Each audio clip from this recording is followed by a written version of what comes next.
तो चलो आज हम लोग क्या पढ़ने जा रहे हैं, सेल। सेल में कौन सा, यूकैरियोटिक सेल। तो सेल में देखो सबसे पहले आता है न्यूक्लियस। न्यूक्लियस कहाँ होता है, यहाँ केंद्रक। इसको हिंदी में क्या बोलते हैं, केंद्रक। हिंदी में बता रहे हैं ना। अब देखो सेल मेम्ब्रेन है ये, मतलब आउटर एरिया जो रहता है सेल का उसको क्या बोलते हैं, सेल मेम्ब्रेन। तो सेल मेम्ब्रेन को इंग्लिश में क्या बोलेंगे, बोलो हिंदी में बोलो, कोशिका झिल्ली।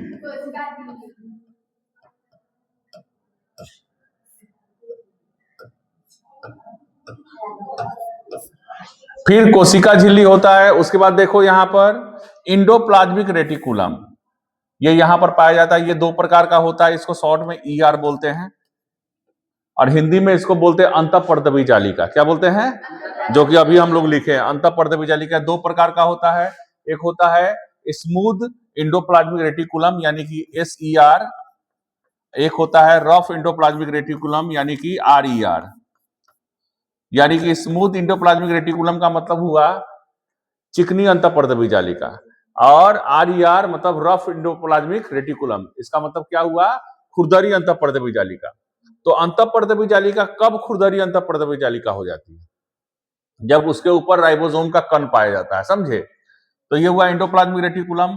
फिर देखो ये जो सेल होता है इसके बीच में क्या होता है, एक जेली लाइक स्ट्रक्चर होता है, मतलब कि जेली लाइक लिक्विड होता है, समझे, जिसको साइटोप्लाज्म बोलते हैं। हिंदी में बोले तो इसको क्या बोला जाता है, कोशिका द्रव्य। क्या बोला जाता है, कोशिका द्रव्य। समझ में आ रहा है बात। कोशिका द्रव्य में ही विभिन्न प्रकार के ऑर्गेनल्स यानी कोशिका के अंदर के जो कोशिकांग होते हैं वो तैरते रहते हैं, ठीक है। फिर आगे देखते हैं, यहां पर देखो केंद्रक जो होता है उसके अंदर एक और है ना चीज पाया जाता है जिसको बोलते हैं केंद्रिका। क्या बोलते हैं उसको, केंद्रिका। उसको इंग्लिश में बोला जाता है न्यूक्लियस।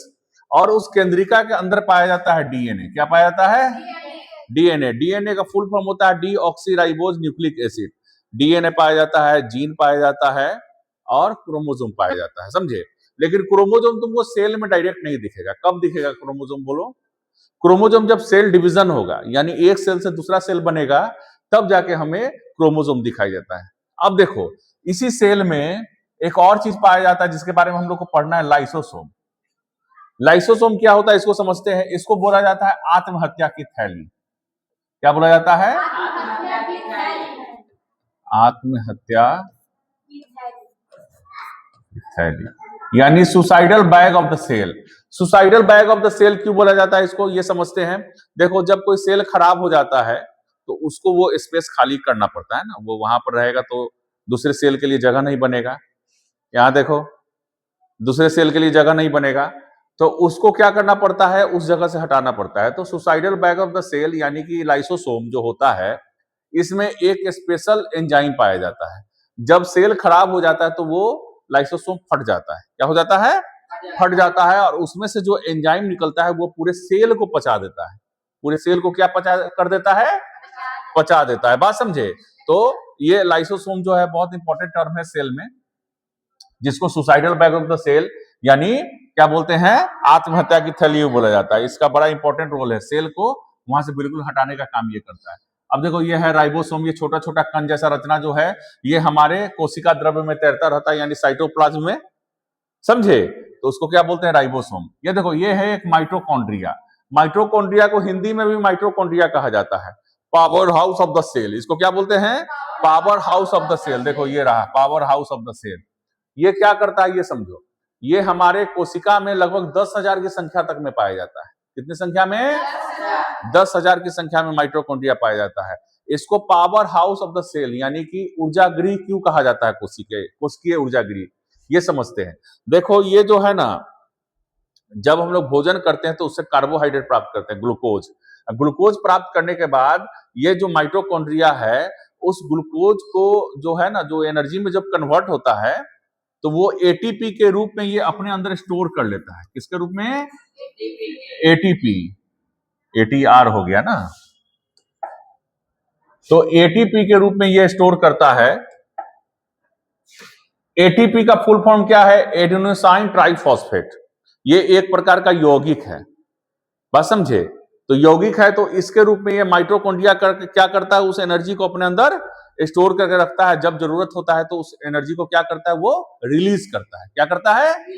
यानी कि जब भी हमें काम करने की आवश्यकता पड़ती है, दौड़ने की आवश्यकता पड़ती है किसी भी चीज की, तो ये माइटोकॉन्ड्रिया जो है उस स्टोर एनर्जी को खर्च करता है, देता है हमको। तो जाइए खर्च कीजिए आप एनर्जी को। आया समझ में? तो माइटोकॉन्ड्रिया की संख्या कितनी होती है? 10,000।